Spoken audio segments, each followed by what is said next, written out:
오늘 말씀 우리 함께 봉독하도록 하겠습니다. 오늘 말씀 베드로전서 2장 10절 말씀입니다.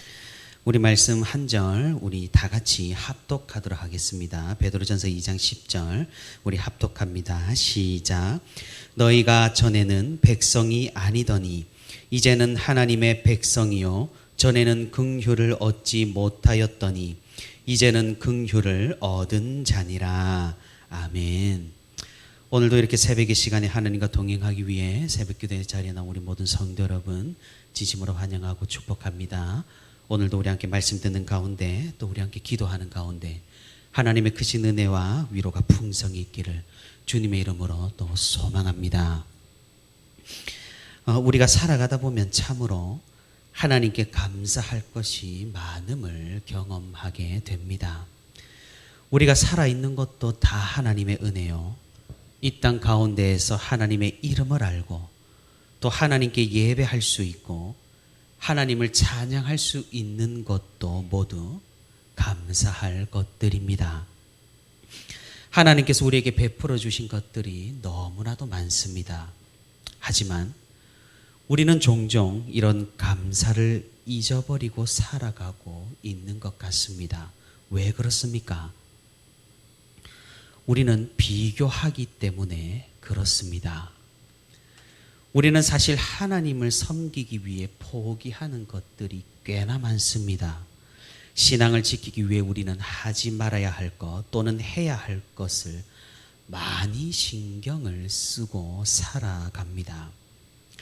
그런데 우리가 눈을 들어서 세상을 바라보면 하나님을 믿지 않는 사람들이 잘만 살아가고 있는 것이 보이기 마련입니다. 우리처럼 하나님을 섬기는 것도 아닌데 하나님께 그들은 감사하지도 않는데 어째서인지 세상 사람들은 우리보다 하나님께서 만드신 이 세상에서 더 잘만 살아가는 것 같습니다. 그래서 때로는 무언가 손해를 보는 것 같은 느낌이 들기도 하고 내가 하나님을 섬기려고 노력하는 것이 대체 무슨 의미가 있는지 무슨 이익이 있는지 의구심이 들기도 하는 것입니다. 하나님께서는 그런 우리에게 말씀을 해주십니다. 이 세상에서 우리가 살아갈 수 있도록 모든 것을 베풀어 주신 그 은혜가 있는데 믿지 않는 사람들은 그 은혜가 무엇인지 모르고 그저 누리면서 살아가고 있는 것이라고 말이죠. 우리는 이것을 일반 은총이라고 부릅니다. 믿는 자에게나 믿지 않는 자에게나 지금은 동일하게 내려주시는 이 모든 환경이 바로 그러한 일반 은총이라는 겁니다. 그래서 우리에게 비를 내려주시고 햇빛을 허락하시고 또 숨 쉴 수 있도록 생명을 허락하신 이 모든 것들이 바로 일반 은총이라는 거죠. 그래서 우리는 마음을 다 잡습니다. 비록 지금은 세상 사람들이 하나님을 섬기지 않는다고 하더라도 그 은혜를 깨닫지 못한다고 하더라도 하나님의 자비로우심으로 우리와 같은 은혜를 지금은 누리고 있는 것이라고 우리는 깨닫게 되는 겁니다. 그럼 믿는 자와 믿지 않는 자의 결정적인 차이는 어디에서 오게 될까요? 그것이 바로 특별 은총입니다. 하나님의 존재를 깨닫고 우리가 하나님에 대한 믿음과 신앙을 가지는 것이 바로 이 특별 은총의 영역입니다. 구원의 영역이라고 할 수가 있겠습니다. 이는 영원한 나라와 영원한 생명을 우리에게 약속하시고 결국 사라지고 없어질 이 세상이 아니라 영원히 존재할 하나님의 나라를 소망하면서 살아가게 되는 그러한 특별한 은총입니다. 그런데 우리가 신앙생활을 오래 하다 보면 이 특별한 은총까지도 종종 무감각하게 느껴질 때가 많습니다. 하나님께서 구원을 베풀어 주셨다라는 이 은혜를 우리는 너무나 당연하게 느낄 때가 많다라는 사실입니다. 이는 왜 그러합니까? 우리가 오해를 하기 때문입니다. 하나님은 사랑이시고 우리를 구원하시기를 너무나 원하시고 또 우리를 택하사 믿음을 허락하셨다라는 사실에 우리가 감사를 느끼기보다 그것은 뭐 사랑의 하나님이시니 너무나 당연한 일이라고 그렇게 여기기 때문입니다. 또한 우리는 우리의 공로를 너무나도 사랑합니다.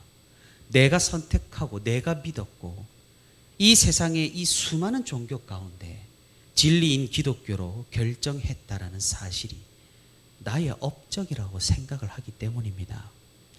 그래서 우리는 종종 이 감사함을 망각하고 조금은 완악한 태도를 보이기가 쉬운 겁니다. 내가 구원을 얻었다는 사실 하나만으로 우리는 하나님께 감사함을 돌려야 함이 마땅한데 그 구원은 당연한 것이고 이제는 하나님께 탐욕적으로 무언가를 더 요구하기 시작한다라는 그런 말입니다. 하지만 우리가 오늘 본문의 말씀으로 깨달아야 하는 것이 있다면 하나님께서 우리를 구원하셨다는 이 은혜가 이미 너무나 큰 감사의 영역이라는 분명한 사실입니다. 사도 베드로는 이 사실을 편지를 읽는 성도들이 분명하게 깨닫기를 원했습니다. 지금은 실제적인 핍박과 환난이 있고 더욱 큰 고난이 닥쳐올 그런 두려움이 있다고 하더라도 우리를 택하시고 구원하신 그 하나님의 은혜를 기억하고 오히려 감사함으로 나아가자라는 그런 권면입니다. 과거 이스라엘 백성들은 이런 감사함을 깨닫지 못했던 때가 있었습니다. 하나님께서 이스라엘 민족을 택하여 주시고 그들을 구원해 주신 분명한 역사가 있음에도 불구하고 그들은 패역하여 하나님의 말씀을 거부하고 완악하게 살아갔습니다. 하나님께서는 그럴 때마다 선지자를 보내시어서 자신이 베푼 은혜를 깨닫게 하셨습니다. 그래서 사도 베드로는 오늘 본문에서 호세아 선지자의 글을 인용하고 있습니다.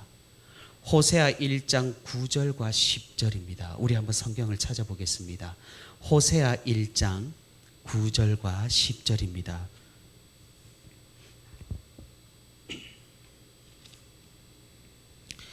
네, 호세아 1장 9절과 10절 제가 한번 읽어보도록 하겠습니다.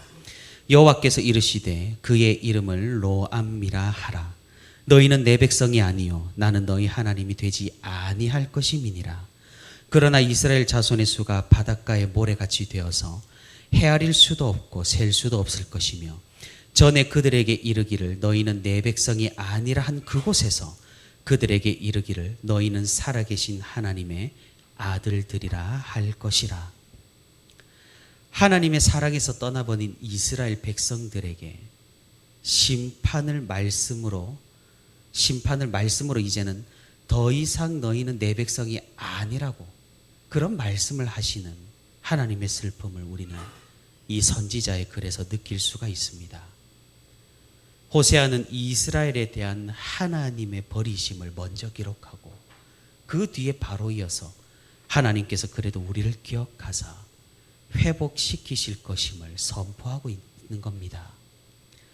이스라엘은 한때 이렇게 하나님께로부터 버려져서 죄를 용서받는다는 그런 소망과 보장이 없어 보였습니다. 그들의 나라는 멸망했고 하나님의 성전이 파괴되었으며 백성들은 포로로 끌려갔습니다. 하나님께서 보호하셔야 할 마땅한 것들이 한순간에 다 무너진 겁니다. 이스라엘 백성들은 너무나 당연한 것들을 잃었습니다. 사실 이스라엘 백성들이 택하심을 받고 애굽으로부터 구원을 얻은 그 역사는 감사의 역사입니다. 하나님께서 베풀어 주신 정말 특별한 은총이라는 것이죠. 하지만 시간이 지나자 이스라엘은 그것을 점점 너무나 당연한 것으로 여겼고 결국 이러한 비극적인 결과를 맞이하게 된 것입니다. 이런 환난을 겪은 이스라엘 백성들은 아마도 깨달았을 것입니다. 하나님께서 베푸신 이 모든 것들이 당연한 것이 아니었구나. 하나님께서 우리를 구원하신 역사가 그저 우리에게 원래부터 있었던 것이 아니었구나라고 말입니다.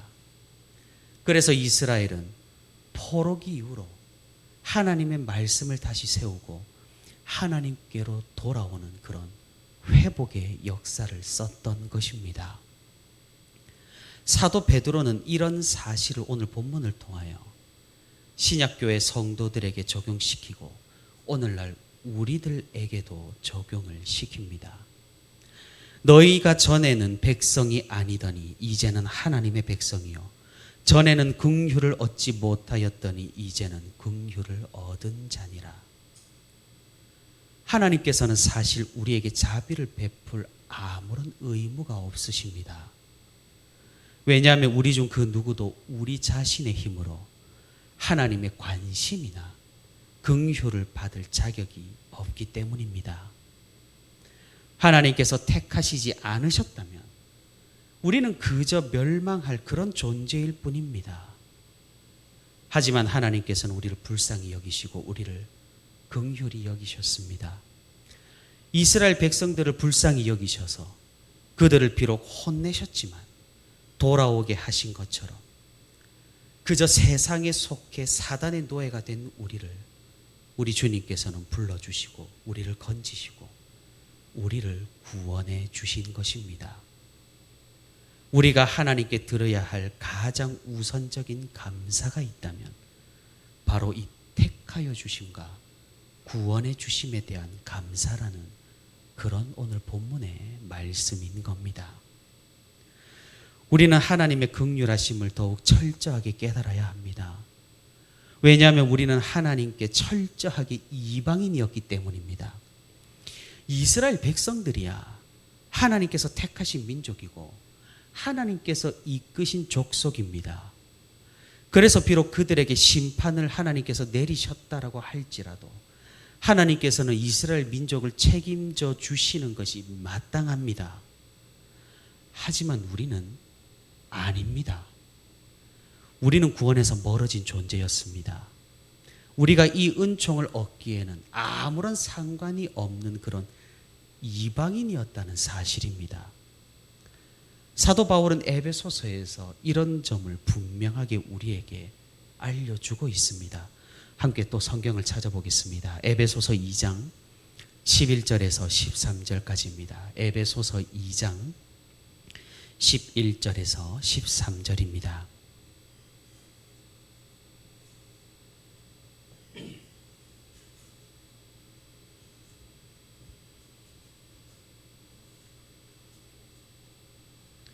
네, 에베소서 2장 11절에서 13절 제가 말씀을 읽어보겠습니다.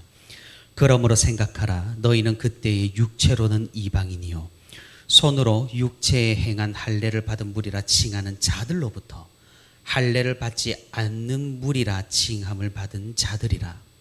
그때 너희는 그리스도 밖에 있었고 이스라엘 나라 밖의 사람이라.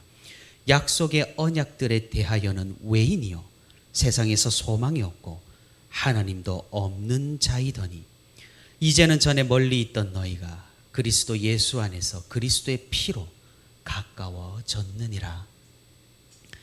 우리는 본래 약속의 언약에 대해서 외인이었고 이방인이었고 세상에서 소망을 가지지 못했던 그런 자들이었고 우리에게는 하나님이 없던 그런 존재였습니다.